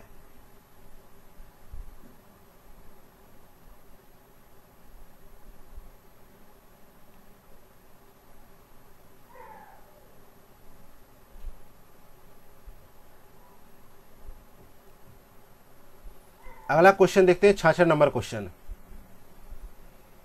66 नंबर क्वेश्चन है महिला सम्मान बचत प्रमाण पत्र के संदर्भ में निम्नलिखित कथनों पर विचार करें। पहला कथन है कि कोई भी महिला स्वयं के लिए या किसी वयस्क लड़की की ओर से महिला सम्मान खाता खोल सकती है। दूसरा कथन है इसमें न्यूनतम निवेश राशि 5,000 रुपये और अधिकतम निवेश राशि 10 लाख रुपए है। इस योजना से मिलने वाले ब्याज पर टैक्स छूट मिलती है। चौथा कथन है कि खाता धारक खाता खोलने की तिथि से पहले वर्ष के बाद शेष राशि का 40% तक निकाल सकता है। तो उपर्युक्त कथनों में से कितने कथन यहाँ पे सही हैं? तो 66 में हम लोग ये देखते हैं केवल 2 स्टेटमेंट सही है। एक तो पहला सही है, ठीक है, और एक जो है चौथा सही है, ठीक है। लेकिन यहाँ पे दूसरा स्टेटमेंट गलत है। किसी खाते को न्यूनतम 1,000 रुपये की एक मुश्त राशि और कई खातों में 100 रुपये की गुणक में भी जमा की जा सकती है और खाता खोला जा सकता है। हालांकि किसी व्यक्ति के लिए सभी खातों में कुल जमा राशि 2 लाख रुपए से अधिक नहीं हो सकती है। इसलिए दूसरा स्टेटमेंट गलत है। और तीसरा भी गलत है कि सरकार ने MSSC के लिए किसी भी कर लाभ का उल्लेख नहीं किया है, यानी किसी भी कर लाभ का उल्लेख नहीं किया है महिला सम्मान बचत प्रमाण पत्र के लिए, ठीक है। नेक्स्ट है क्वेश्चन नंबर 67। क्योटो प्रोटोकॉल के तहत निम्नलिखित में से कौन से तंत्र तैयार किए गए हैं? पहला स्वच्छ विकास तंत्र, दूसरा है संयुक्त कार्यान्वयन, तीसरा है अभिष्ट राष्ट्रीय निर्धारित अंशदान, चौथा है अंतर्राष्ट्रीय उत्सर्जन व्यापार। तो नीचे दिए गए कूट का प्रयोग कर सही उत्तर का चुनाव करें। तो यहाँ पे 67 में हम देखते हैं तो पहला दूसरा चौथा यहाँ पे सही है, ठीक है। लेकिन यहाँ पे तीसरा स्टेटमेंट गलत हो जाता है कि अभिष्ट राष्ट्रीय निर्धारित अंशदान जो है इसको सम्मिलित करके तंत्र तैयार नहीं किया गया क्योटो प्रोटोकॉल का, ठीक है। नेक्स्ट है क्वेश्चन नंबर 68। निम्नलिखित कारकों पर विचार करें। पहला जन्म दर, दूसरा मृत्यु दर, तीसरा जो है आप्रवासन। तो उपर्युक्त में से कितने कारक किसी क्षेत्र में किसी प्रजाति के समष्टि घनत्व में वृद्धि को बढ़ावा देते हैं? तो यहाँ पे देखा जाए 68 में तो जो है बी ऑप्शन केवल 2। कौन कौन से? एक तो जन्म दर, ठीक है, एक तो जन्म दर है और एक जो है आप्रवासन है। लेकिन जो है समष्टि में होने वाली मौतों की संख्या जो है मृत्यु दर इसमें जो है अपना जो है वृद्धि को बढ़ावा नहीं देती है। इससे जो है मृत्यु दर होती है तो संख्या और घटती है। नेक्स्ट है क्वेश्चन नंबर 69। संधारणीय विकास लक्ष्यों के संदर्भ में निम्नलिखित युग्मों पर विचार करें। SDG 3 का मिलान क्या होगा?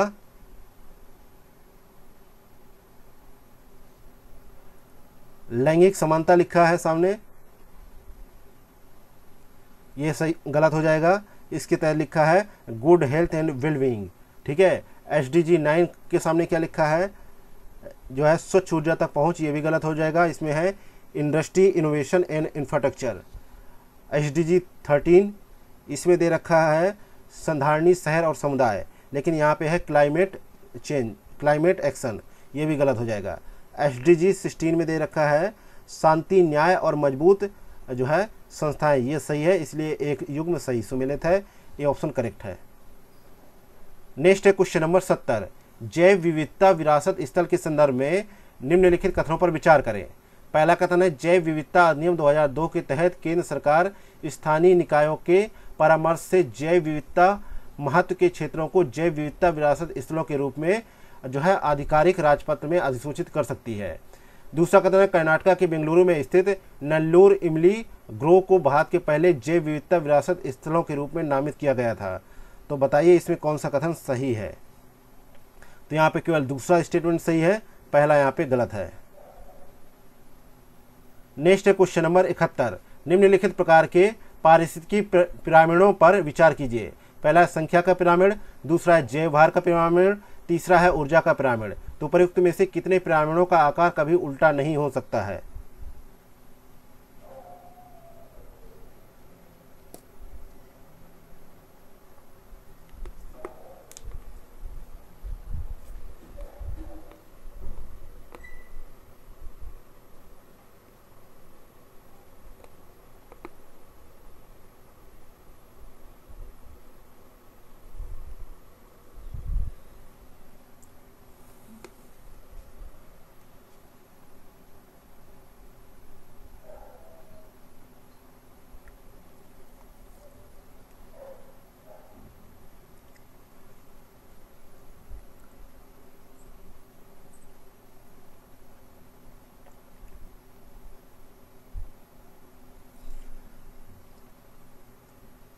तो यहाँ पे 71 को देखा जाए तो केवल पहला एक ऑप्शन सही है, ठीक है, बाकी जो है गलत है। कौन सा सही है, जो है तीसरा ऑप्शन सही है, ठीक है, बाकी जो है संख्या का पिरामिड और जैव भार का पिरामिड गलत है। नेक्स्ट है क्वेश्चन नंबर 72। निम्नलिखित पोषक चक्रों पर विचार कीजिए। पहला है नाइट्रोजन चक्र, दूसरा है सल्फर चक्र, तीसरा है कार्बन चक्र, चौथा है फास्फोरस चक्र। तो उपरोक्त में से कितने गैसीय पोषक चक्र हैं, ठीक है। तो यहाँ पे जो है 72 को देखा जाए, ठीक है, तो जो है कितने पोषक चक्र हैं, तो जो है यहाँ पे देखा जाए नाइट्रोजन और जो है कार्बन चक्र, पहला और जो है तीसरा। तो यहाँ पे बी ऑप्शन करेक्ट आंसर हो जाएगा।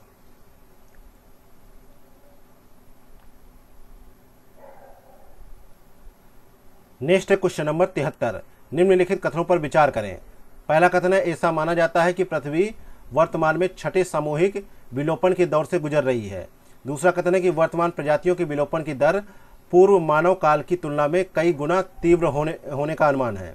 तो उपर्युक्त कथनों में से कौन सा कथन यहाँ पे सही है। तो यहाँ पे 73 में हम लोग ये देखते हैं, ठीक है, 73 में ये देखते हैं, ठीक है, पहला भी सही है और दूसरा भी सही है, इसलिए यहाँ पे सी ऑप्शन करेक्ट है। नेक्स्ट है क्वेश्चन नंबर 74। निम्नलिखित पर विचार कीजिए। पहला है कार्बन डाइऑक्साइड, दूसरा है हाइड्रोफ्लोरोकार्बन, तीसरा है मीथेन, चौथा है नाइट्रस ऑक्साइड। तो उपर्युक्त गैसों में से कौन सी ग्रीन हाउस गैसें हैं। तो यहाँ पे 74 में हम लोग देखते हैं, ठीक है, चारों ही ग्रीन हाउस गैसें हैं, ये ऑप्शन यहाँ पे करेक्ट आंसर हो जाएगा, ठीक है। ग्रीन हाउस गैसें वे होती हैं जो पृथ्वी को गर्म करती हैं। भले ही ये गैसें पृथ्वी के वायुमंडल में प्राकृतिक रूप से मौजूद हैं, लेकिन जीवाश्म ईंधन, फसल या बायोम अवशेष आदि का दहन करने से इनकी मात्रा में तीव्र वृद्धि होती है, ठीक है। आगे बढ़ते हैं, देखते हैं question number 75। Trade record analysis of flora and fauna in international commerce के संदर्भ में निम्नलिखित कथनों पर विचार करें। पहला कथन है ये world wide fund for nature और international union for conservation of nature द्वारा संयुक्त रूप से स्थापित एक वन्यजीव व्यापार निगरानी नेटवर्क है। दूसरा कथन है इसका संबंध विश्व भर में वन्य जीवों के वैध एवं अवैध व्यापार दोनों की निगरानी से है। तो उपर्युक्त कथनों में से कौन सा कथन सही है। तो 75 में ये देखते हैं कि दोनों कथन यहाँ पे सही है, सी ऑप्शन करेक्ट आंसर है। नेक्स्ट है क्वेश्चन नंबर 76। हाल ही में गोल्डीलॉक्स अर्थव्यवस्था पद सुर्खियों में था। यह अर्थव्यवस्था के निम्नलिखित में से किस परिदृश्य का सर्वोत्तम वर्णन है। तो यहाँ पे 76 में हम लोग ये देखते हैं, ठीक है, बी ऑप्शन सही है। यह एक ऐसी स्थिति है जिसमें अर्थव्यवस्था का विस्तार या संकुचन बड़े अंतर से नहीं होता है, ठीक है, यहाँ पे बी ऑप्शन करेक्ट है। नेक्स्ट है क्वेश्चन नंबर 77। निम्नलिखित में से कौन सा कथन किसी जल निकाय की रासायनिक ऑक्सीजन मांग का सर्वोत्तम रूप से वर्णन करता है। तो यहाँ पे 77 में देखते हैं, बी ऑप्शन सही है। यह ऑक्सीकरण के माध्यम से कार्बनिक और अकार्बनिक पदार्थों के अपघटन हेतु आवश्यक ऑक्सीजन की मात्रा है, ठीक है, बी ऑप्शन यहाँ पे करेक्ट है। नेक्स्ट है क्वेश्चन नंबर 78, वन्य जीव अभयारण्यों के संदर्भ में निम्नलिखित कथनों पर विचार करें। पहला कथन है, यह एक ऐसा संरक्षित क्षेत्र होता है जहां दुर्लभ और लुप्तप्राय प्रजातियों को प्रतिबंधित स्थानों पर मानव निर्मित वातावरण में प्रजनन करने हेतु प्रोत्साहित किया जाता है।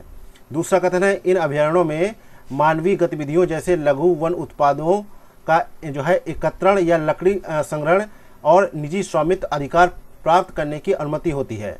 तो उपर्युक्त कथनों में से कौन सा कथन यहाँ पे सही है? तो यहाँ पे 78 को हम देखते हैं, तो यहाँ पे दोनों कथन सही हो जाएंगे, सी ऑप्शन करेक्ट हो जाएगा। नेक्स्ट है क्वेश्चन नंबर 79, निम्नलिखित युग्मों पर विचार करें।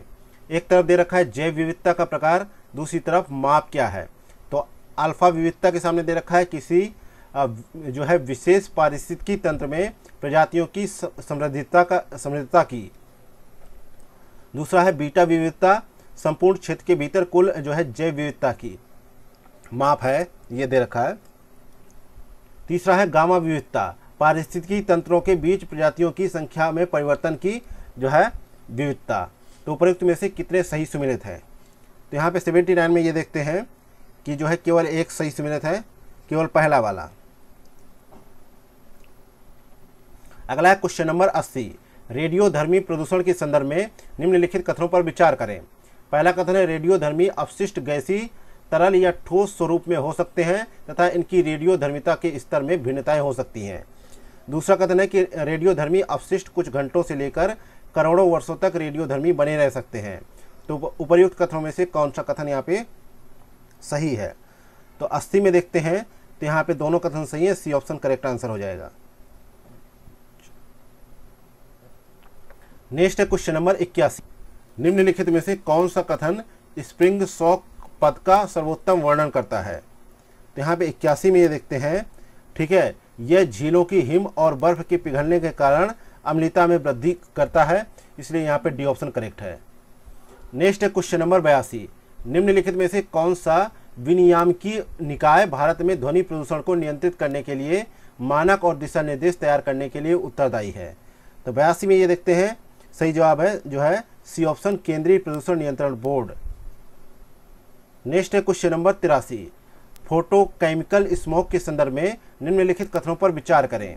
पहला कथन है, यह एक ऑक्सीकारक स्मॉग है, और दूसरा कथन है, यह ओजोन जैसे द्वितीय प्रदूषकों से बना है। तीसरा कथन है, यह सूर्य के प्रकाश की अनुपस्थिति में भी उत्पन्न हो सकता है। तो उपर्युक्त कथनों में से कौन सा कथन यहाँ पे सही है? तो 83 में ये देखते हैं, पहला और दूसरा यहाँ पे सही है, लेकिन तीसरा स्टेटमेंट यहाँ पे गलत हो जाता है, क्योंकि ये जो है प्रदूषित वायु में सोलर अल्ट्रावायलेट रेडिएशन की अभिक्रिया के कारण होता है, इसलिए यहाँ पे सी ऑप्शन करेक्ट है। नेक्स्ट है क्वेश्चन नंबर 84, निम्नलिखित युग्मों पर विचार करें। एक तरफ द्विपक्षीय अभ्यास है, दूसरी तरफ भारत के साथ भाग लेने वाला देश है। तो धर्म गार्जियन के सामने दे रखा है जापान, ठीक है, तो ये सही है, भारत और जो है जापान के मध्य जो है एक द्विपक्षीय अभ्यास हुआ था। और अगला है समुद्र शक्ति, इसके सामने दे रखा फ्रांस, लेकिन ये हुआ था इंडोनेशिया के मध्य। अगला है अल मोहेद अल हिंदी, ये किसके मध्य हुआ था? ये जो है सामने लिखा है यमन, ठीक है, लेकिन ये हुआ था सऊदी अरब के मध्य, ये भी गलत है, तो सही केवल एक है। अगला है क्वेश्चन नंबर 85, ध्रुव एडवांस लाइट हेलीकॉप्टर के संदर्भ में निम्नलिखित कथनों पर विचार करें। पहला कथन है, इसे रक्षा अनुसंधान और विकास संगठन द्वारा स्वदेशी रूप से डिजाइन और विकसित किया गया। दूसरा कथन है, यह सभी मौसमों में कार्य करने में सक्षम है। तीसरा कथन है, यह नागरिक और सैन्य दोनों भूमिकाओं के लिए प्रमाणित है। तो उपर्युक्त कथनों में से कितने कथन यहाँ पे सही है? तो 85 में हम देखते हैं बी ऑप्शन, केवल 2 ऑप्शन यहाँ पे सही है। कौन कौन से? दूसरा और तीसरा, दूसरा तीसरा, ठीक है, क्योंकि जो है एडवांस लाइट हेलीकॉप्टर ध्रुव को हिंदुस्तान एरोनॉटिक्स लिमिटेड ने स्वदेशी रूप से डिजाइन और विकसित किया है, और यह 5.5 टन वजन वर्ग में एक जो है twin engine multi role multi mission वाला नई पीढ़ी का हेलीकॉप्टर है, और ये DRDO द्वारा विकसित नहीं किया गया, ये हिंदुस्तान एरोनॉटिक्स द्वारा विकसित किया गया है। अगला है क्वेश्चन नंबर 86, संधारणी विकास के संदर्भ में माल्थस की जनसंख्या वृद्धि के सिद्धांत के संदर्भ में निम्नलिखित कथनों पर विचार करें। पहला कथन है, इसमें कहा गया है कि यद्यपि मनुष्य की जनसंख्या गुणोत्तर श्रेणी में बढ़ती है, किंतु भरण पोषण के संसाधनों के उत्पादन में वृद्धि समानांतर श्रेणी में होती है। दूसरा कथन है, यह सिद्धांत पहली बार 1972 में क्लब फॉर रोम द्वारा जो है लिमिट्स टू ग्रोथ रिपोर्ट में जो है प्रस्तावित किया गया था। तो उपर्युक्त कथनों में से कौन सा कथन यहाँ पे सही है? तो यहाँ पे 86 में देखते हैं, केवल पहला कथन यहाँ पे सही है, जबकि दूसरा कथन यहाँ पे गलत हो जाता है।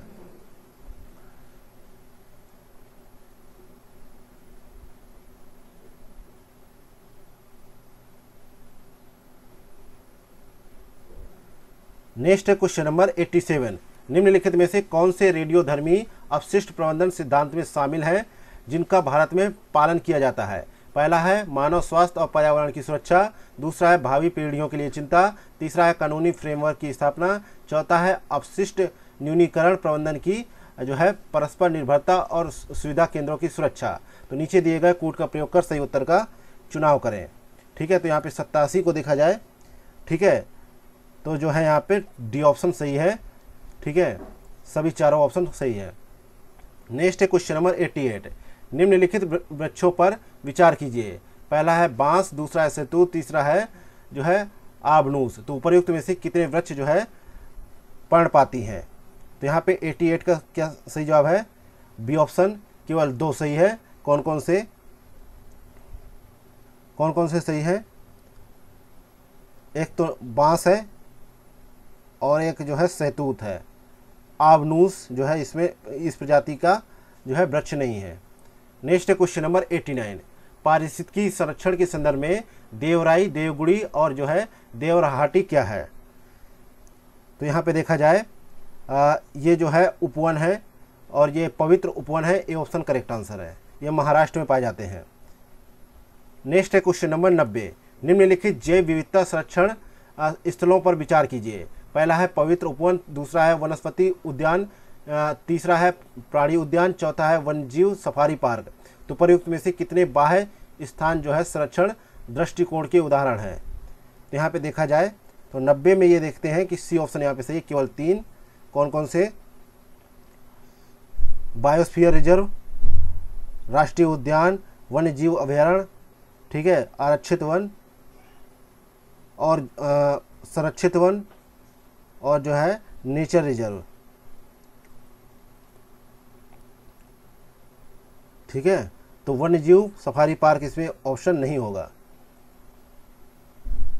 नेक्स्ट है क्वेश्चन नंबर 91। निम्नलिखित में से कौन से भारत में मृदा प्रदूषकों के प्रमुख स्रोत हैं? एक है कृषिगत अपशिष्ट, दूसरा है उर्वरक और कीटनाशक, तीसरा है औद्योगिक अपशिष्ट, चौथा है इलेक्ट्रॉनिक अपशिष्ट। तो नीचे दिए गए कूट का प्रयोग कर सही उत्तर का चुनाव करें। तो यहाँ पे 91 में देखें तो चारों जो है मृदा प्रदूषकों के प्रमुख स्रोत हैं। डी ऑप्शन यहाँ पे करेक्ट आंसर है। अगला है क्वेश्चन नंबर 92। हाल ही में सुर्खियों में रहे गम अरेबिक, जिसका उपयोग फिजी, ड्रिक्स और कैंडी उद्योग में किया जाता है, ये कहाँ से प्राप्त किया जाता है? तो यहाँ पे 92 का सही जवाब है सी ऑप्शन, बबूल के वृक्ष से प्राप्त किया जाता है। सी ऑप्शन सही जवाब है। नेक्स्ट है क्वेश्चन नंबर 93। निम्नलिखित में से कौन सी जनजाति Nagarjuna Sagar Shri slam tiger reserve में बाघों के संरक्षण में कार्यरत है? तो यहाँ पे 93 का सही जवाब है सी ऑप्शन, चेंचू जनजाति। सी ऑप्शन करेक्ट आंसर है। नेक्स्ट है क्वेश्चन नंबर 94। प्रजातियों के बीच पारस्परिक क्रिया के निम्नलिखित उदाहरणों में से कितने जो है पारस्परिक क्रिया करने वाली एक जनजाति को निम्नलिखित रूप से नुकसान पहुंचाता है?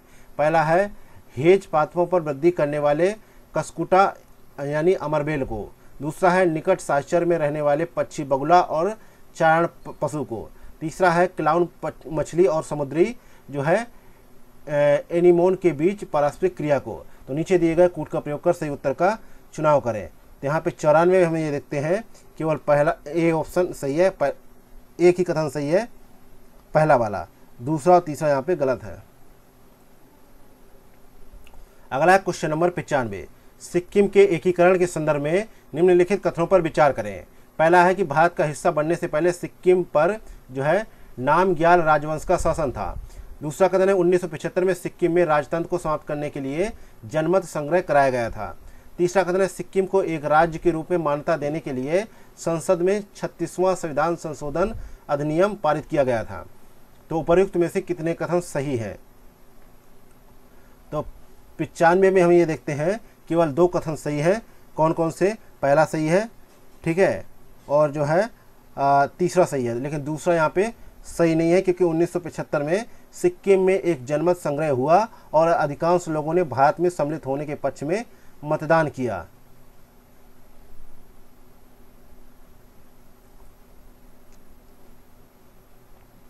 अगला है क्वेश्चन नंबर 96। पारिस्थितिक तंत्र में उत्पादकता के संदर्भ में निम्नलिखित कथनों पर विचार करें। पहला कथन है कि एक पारिस्थितिकी तंत्र की सकल प्राथमिक उत्पादकता प्रकाश संश्लेषण के दौरान कार्बनिक तत्व की उत्पादकता दर होती है। दूसरा है द्वितीयक उत्पादकता जो है शाक बच्ची या अवघटकों की खपत के लिए उपलब्ध बायोमास होती है। तो उपर्युक्त कथनों में से कौन सा कथन यहाँ पे सही है? तो 96 में हम देखते हैं केवल पहला कथन यहाँ पे सही है। नेक्स्ट है क्वेश्चन नंबर 97। निम्नलिखित जीवों पर विचार करें। ठीक है, ये 3 जीव हैं, इनमें से पूछा गया है कि कौन सा जीव जो है दूषित जल में पाए जाते हैं। तो 97 में हमें देखते हैं तीनों ही पाए जाते हैं दूषित जल में। ए ऑप्शन यहाँ पे करेक्ट आंसर है। नेक्स्ट है क्वेश्चन नंबर 98। एजेंडा 21 के संदर्भ में निम्नलिखित में से कौन सा कथन सही होगा? तो यहाँ पे 98 में हम देखते हैं तो इसके तहत यह सही होगा कि यह 21वीं सदी में संधारणीयता प्राप्त करने हेतु की जाने वाली कार्रवाइयों के एक सेट के लिए 1992 में तैयार किया गया एक फ्रेमवर्क है। अगला है क्वेश्चन नंबर 99। सुनवाई से स्वयं को अलग करना से संबंधित नियमों के संदर्भ में निम्नलिखित कथनों पर विचार करें। पहला कथन कह रहा है इसमें कि यह न्यायाधीशों के हितों के टकराव के कारण किसी आधिकारिक कार्य से अनुपस्थित रहने संबंधी एक कार्यवाही है। दूसरा कथन है न्यायाधीश संरक्षण अधिनियम 1985 में न्यायाधीशों द्वारा स्वयं को सुनवाई से अलग करने की व्यवस्था के बारे में प्रावधान किया गया है। तो उपर्युक्त कथनों में से कौन सा कथन यहाँ पे सही है? तो यहाँ पे देखा जाए पहला कथन सही है, दूसरा यहाँ पे गलत है, क्योंकि जो है सुप्रीम कोर्ट में कई निर्णयों में ऐसे मुद्दे आते हैं जिनमें जज जो है खुद को सुनवाई से अलग कर लेते हैं, लेकिन भारत में सुनवाई से स्वयं को अलग करने को प्रशासित करने के लिए कोई जो है संहिताबद्ध नियम नहीं है, कानूनी नियम नहीं है, इसलिए दूसरा स्टेटमेंट गलत हो जाता है। अगला है क्वेश्चन नंबर 100। बायोस्फीयर रिजर्व के संदर्भ में निम्नलिखित कथनों पर विचार करें। पहला कथन है कि प्रत्येक बायोस्फीयर रिजर्व को जो है पारंपरिक रूप से 5 परस्पर अंतर संबंधित क्षेत्रों में संगठित किया जाता है। दूसरा कथन है कि ट्रांजिशन जोन में मानवीय हस्तक्षेप पूर्ण रूप से प्रतिबंधित होता है। तीसरा कथन है कि बायोस्फीयर रिजर्व वैज्ञानिक अनुसंधान और शिक्षा को बढ़ावा देने में सहायक होते हैं। तो यहाँ पे आपको बताना है कि जो है कौन से कथन सही है। तो यहाँ पे केवल तीसरा कथन सही है, पहला गलत है और दूसरा भी यहाँ पे गलत है। ठीक है, इस प्रकार से विजन IAS संस्थान का 8वें नंबर का टेस्ट पेपर यहीं पे समाप्त होता है। मिलते हैं नेक्स्ट क्लास में। Thank you for watching Examophobia YouTube channel.